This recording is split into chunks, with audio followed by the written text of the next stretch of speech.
Selamat malam untuk kita semua. Malam. Oke, terima kasih untuk kesempatan yang sudah diberikan kepada saya. Di sini saya mahasiswa atas nama Yohana Marlin Heli akan membawakan materi mengenai distribusi Bose-Einstein dan sifat boson.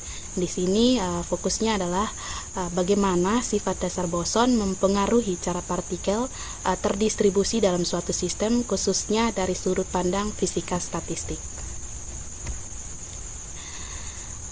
Mengapa kita perlu mengetahui apa itu statistik Bose-Einstein, di mana dalam fisika statistik klasik partikel dianggap dapat dibedakan dan tidak saling mempengaruhi dalam pengisian keadaan energi.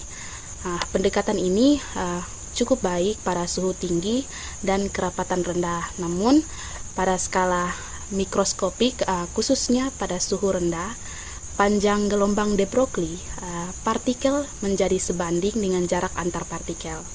Akibatnya, partikel tidak dapat lagi dipandang sebagai sebuah entitas yang terpisah secara jelas. Nah, pada kondisi ini, statistik klasik tidak mampu menjelaskan perilaku sistem tersebut, sehingga diperlukannya statistik kuantum. Oleh karena itu, statistik kuantum salah satunya adalah statistik Bose-Einstein. Nah, pertama-tama kita perlu tahu apa itu boson. Nah, di sini boson merupakan partikel kuantum yang memiliki spin bilangan bulat, yaitu antara 0, 1, 2, 3, dan seterusnya. Nah, contoh partikel boson yang sering dijumpai antara lain adalah foton, fonon, atom helium, dan lain-lainnya. Partikel-partikel ini menunjukkan perilaku yang tidak dapat dijelaskan oleh statistik klasik, sehingga partikel tersebut mengikuti statistik Bose-Einstein. Nah, selanjutnya sifat dasar boson. Di sini sifat dasar boson itu adalah bahwa partikel ini merupakan partikel yang tidak terbedakan. Kemudian boson sendiri tidak mematuhi prinsip Pauli, yang artinya di mana ada dua atau lebih boson dapat menempati keadaan kuantum yang sama secara bersamaan. Nah, berbeda dengan fermion yang harus mengisi keadaan energi berbeda, di mana boson sendiri justru diperbolehkan untuk berada bersama dalam suatu keadaan energi. Kenapa boson bisa disebut sebagai partikel yang unik, di mana boson sendiri ini tidak ada keterikatan terhadap prinsip larangan Pauli, yang menyebabkan perilaku statistik yang sangat berbeda secara fisik, di mana boson sendiri tidak menghindari satu sama lain. Akibatnya, ketika tersedia keadaan energi tertentu, khususnya energi rendah, boson cenderung menempati keadaan secara bersama-sama. Inilah yang menjadi dasar keunikan perilaku boson dibandingkan partikel klasik maupun fermion. Hubungan boson dengan distribusi Bose-Einstein, di mana distribusi Bose-Einstein sendiri muncul dari konsekuensi langsung dari sifat dasar boson, di mana boson sendiri merupakan partikel tidak terbedakan dan tidak memiliki pembatas jumlah partikel dalam suatu keadaan energi. Maka penyebaran energi partikel mengikuti pola tertentu yang khas. Pola inilah yang secara matematis dinyatakan dalam distribusi Bose-Einstein.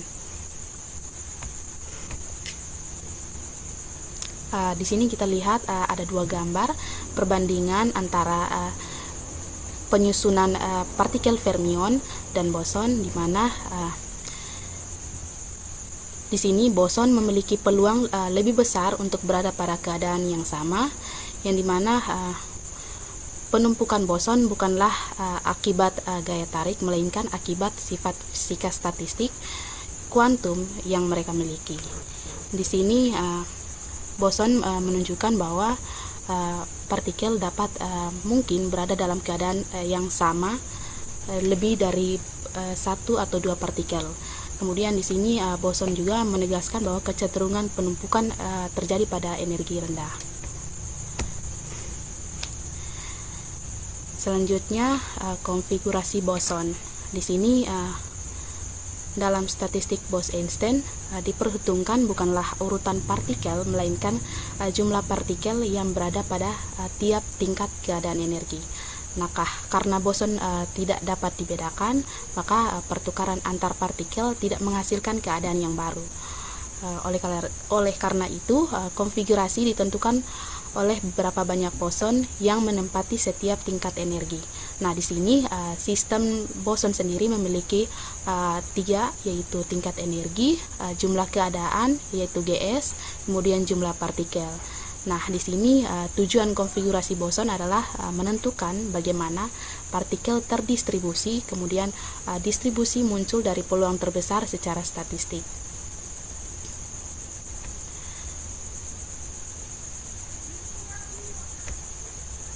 Di sini teman-teman bisa lihat ada tabel di mana di sini dalam konfigurasi boson untuk menentukan fungsi distribusi Bose-Einstein terlebih dahulu ditentukan konfigurasi dengan probabilitas yang paling besar.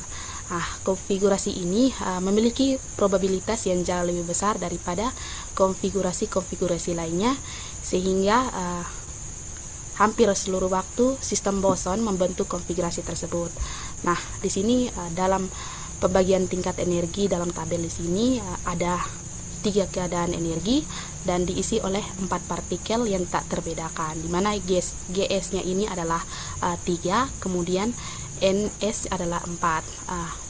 Yang dimaksud NS di sini adalah partikel yang terisi dalam kotak tersebut. Nah, banyaknya susunan yang dalam tabel ini adalah 15, sehingga dari banyaknya pengaturan 4 buah partikel yang tak terbedakan, di antara 3 sel dari energi yang sama ada 15. Kemudian kita tinjau di mana yang untuk susunan pertama pada tabel yang pertama itu di mana terdapat GS, keadaan, dan NS sistem, di mana kita analogikan satu keadaan sebagai sebuah kotak, kemudian satu sistem dianalogikan sebagai sebuah benda yang diletakkan pada kotak tersebut. Yaitu di sini dalam tabel ada bulatan-bulatan kecil. Nah, di situ untuk satu kotak bisa saja kosong atau menampung benda dalam jumlah berapa saja. Untuk menghitung jumlah penyusunan benda, kita dapat melakukan di mana GS, jumlah kotak yang dipertukarkan ini kita kurangi dengan 1. Kemudian bersama dengan partikel sebanyak NS, maka jumlah total benda yang dipertukarkan tetap memenuhi sifat boson, di mana kita tuliskan rumus itu GS dikurang dengan 1 kemudian ditambah dengan NS, sehingga menghasilkan rumusan baru, yaitu GS ditambah NS dikurang 1 faktorial. Karena sistem boson ini tidak dapat dibedakan satu sama lain, maka pertukaran sesama partikel dan sesama kotak tidak menghasilkan penyusunan yang berbeda. Jumlah penyusunan sebanyak GS ditambah NS kurang 1 itu kita perhitungkan jumlah pertukaran antar partikel dan antar kotak. Nah, jumlah pertukaran antar partikel ini adalah NS faktorial, yaitu 3 keadaan, kemudian jumlah pertukaran antar kotak yaitu adalah GS faktorial, sehingga kita mendapatkan rumus yang baru, yaitu GS ditambah NS dikurang 1 dibagi dengan NS faktorial dikali dengan GS faktorial.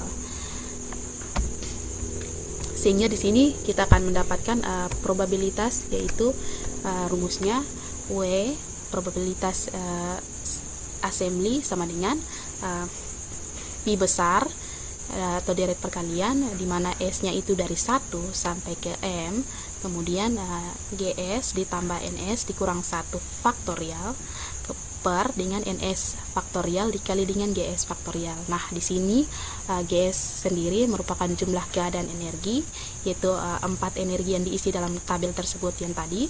Kemudian NS itu adalah jumlah boson. Nah, di sini pada probabilitas assembly tidak ada pembatasan jumlah partikel. Kemudian dalam boson sendiri konfigurasinya itu berbeda dengan fermion dan partikel klasik, yaitu Maxwell-Boltzmann. Nah, tujuan dari penurunan rumus dalam statistik Bose-Einstein sendiri di mana untuk mengetahui konfigurasi dengan peluang terbesar. Nah, di sini sistem yang tadi tabel itu cenderung berada pada keadaan yang paling mungkin terjadi, yaitu konfigurasi dengan jumlah penyusunan yang paling banyak. Nah, di sini rumus menyatakan bahwa cara boson dapat disusun dalam keadaan energi tertentu tanpa adanya pembatasan jumlah partikel. Karena satu keadaan energi dapat ditempati oleh banyak boson, yang dimana tadi dalam tabel itu bisa untuk keadaan yang pertama, yaitu bisa diisi dengan 1, bisa diisi dengan 2 atau 3 atau 4. Nah, di sini boson itu dapat disusun ke dalam keadaan energi tanpa ada pembatasan jumlah. Nah, jumlah konfigurasi yang mungkin terjadi menjadi sangat besar, hingga inilah yang menjadi perbedaan sistem boson dibandingkan sistem fermion.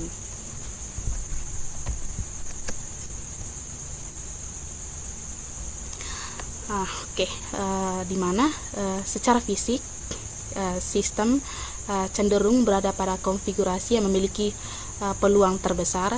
Kemudian prinsip ini sendiri dikenal sebagai prinsip probabilitas maksimum. Dari prinsip inilah melalui pendekatan statistik diperoleh distribusi Bose-Einstein.